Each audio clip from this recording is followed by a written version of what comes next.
When the Roman officer, who was standing before Jesus, saw how he had died, he exclaimed, "This man was truly the Son of God." Mark 15 verse 39, NLT. This passage records the final moments of Jesus' life in Mark 15 verses 33 to 39. His path to the cross was tortuous. He was abandoned, ridiculed, humiliated, and tortured. As he hung on the cross, Jesus breathed his last, Mark 15 verse 33. At noon, darkness covered the entire land until 3 in the afternoon. This could not have been an eclipse, since the moon was full. The darkness was caused by the intervention of God. Phlegon of Tralles and the freedman of Emperor Hadrian describe it. Eusebius, in his records of the year A.D., quotes Phlegon, who states that in the 4th year of the 202nd Olympiad there was a great eclipse of the sun, accompanied by an earthquake in Bithynia which destroyed many houses in Nicaea. Phlegon attributed the darkness to an eclipse, although astronomical knowledge of it was limited. Saint Cyprian said, "The sun was forced to withdraw its rays so as not to witness this crime." Saint Chrysostom added that the creation could not bear the harm done to its creator. Jesus cried out loud, "Eloi, Eloi, lama sabachthani," "My God, why have you forsaken me?" Saint Mark uses the Aramaic form, while Street Matthew refers to the Hebrew. Some present thought that Jesus was calling Elijah. One ran, filled a sponge with vinegar, and gave it to him to drink, saying, "Let's see if Elijah comes to take him down." Jesus then cried out and gave up his spirit.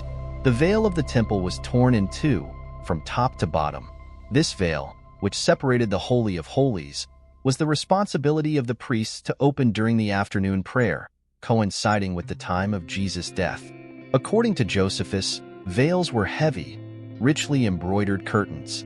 The tearing of the veil symbolized that Christ had abolished the first dispensation and opened the way to heaven. The separation between Jews and Gentiles was eliminated, allowing all to draw closer to God through the blood of Christ. The centurion, charged with overseeing the crucifixion, was so impressed by the way Jesus died that he exclaimed, "Truly, this man was the Son of God." He had observed Jesus' meekness and dignity, heard his words of love, and witnessed Jesus' final cry before he died.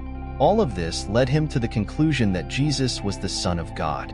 In these verses, Mark recounts the strange events surrounding the crucifixion, highlighting how Jesus impacted those around him, including the Roman centurion.